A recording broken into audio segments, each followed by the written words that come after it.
विषय भाषा क्रमांक 1 म्हणजेच प्रथम भाषा मराठी. त्यामध्ये निपुण भारत अध्ययन अभ्यास सर्वेक्षण यावर आधारित आपली चाचणी आहे.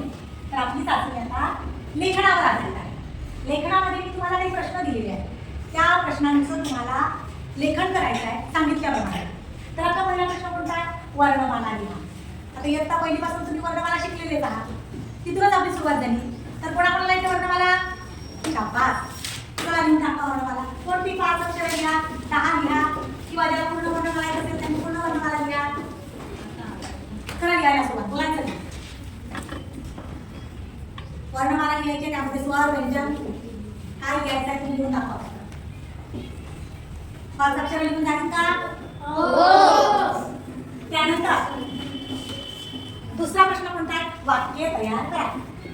एक उदाहरणादाखल वाक्य दिलेलं आहे. मला पेरू आवडतो. आता मी सांगितलं मला पेरू आवडतो, अशी तुम्हाला 5 वाक्य लिहा तुम्ही, किंवा 3 वाक्य लिहा. कोणतीही लिहा. या वाक्याव्यतिरिक्त कोणतीही लिहा. वाक्याच्या शेवटी पूर्णविराम पाहिजे की प्रश्नचिन्ह पाहिजे ते बघायचं. प्रश्न विचारला तर प्रश्नचिन्ह. ठीक आहे? चला लिहा. 3 वाक्य लिहून दाखवा मला.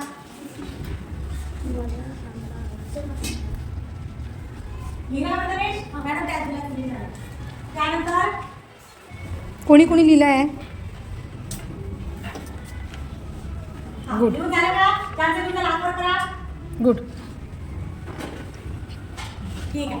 त्यानंतर थांबायचं का आणखी की पुढे जायचं? हां, ठीक आहे. 5 जोडाक्षरे लिहून दाखवा. आता कोणते 5 जोडाक्षर? उदाहरणार्थ मी एक सांगते तुम्हाला. शांत, स्वच्छ अशासाठी लिहून दाखवा. 5 कोणाकोणाला लिहा बरं? चला लिहा बरं. हां, ही लिहून झाले म्हणायचे. हां,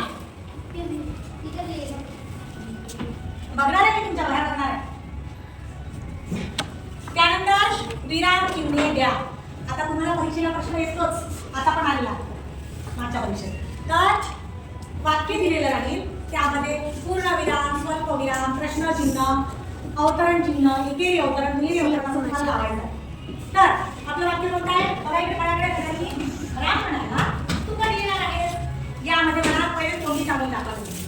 राम म्हणाला तू कधी येणार आहेस? यामध्ये कोणते चिन्ह लावायला आणि कसे लावाल? कोण सांगते पहिले काय लावा? हा, बरं सांग. राम म्हणाला नंतर स्वल्प. शाबास. राम म्हणाला नंतर आपण थोडं थांबतो म्हणून ते स्वल्प करूया. त्यानंतर काय करायचं आहे कोण सांगेल? हा, कुठे घ्यायचं बाळा घ्यायचं होतं चिन्ह?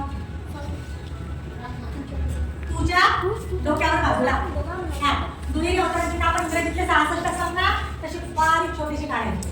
तू कधी येणार आहेस? आणि तिसरं काय करायचं? कोणतं चिन्ह वापरायचं? हा, सांग. वाक्य संपल्यावर शेवटी प्रश्नांचं चिन्ह द्यायचं. हा, वाक्याच्या शेवटी प्रश्न विचारला असल्यामुळे प्रश्नचिन्ह द्यावे. त्यानंतर काय करायचं आहे? हे करायला आहे प्रश्न चिन्हाच्या डोक्यावर चिन्हाच्या डोक्यावर पुन्हा अवतरण चिन्ह. पूर्ण. इथं अवतरण चिन्ह सुरू झालं की अवतरण चिन्ह पूर्ण. चला करा, पटकन करून टाका.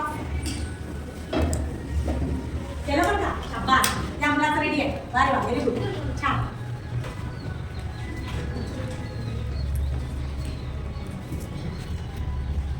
करा, कोणाला वेळ आहे, कोणाचं लवकर होईल, पण करायचं.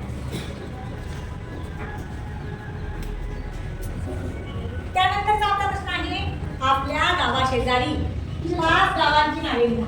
तुमच्या गावाच्या आसपास जे 5 गावं कोणतेही लिहा. सांगू शकाल का कोणी? तोंडी उभं राहून सांग.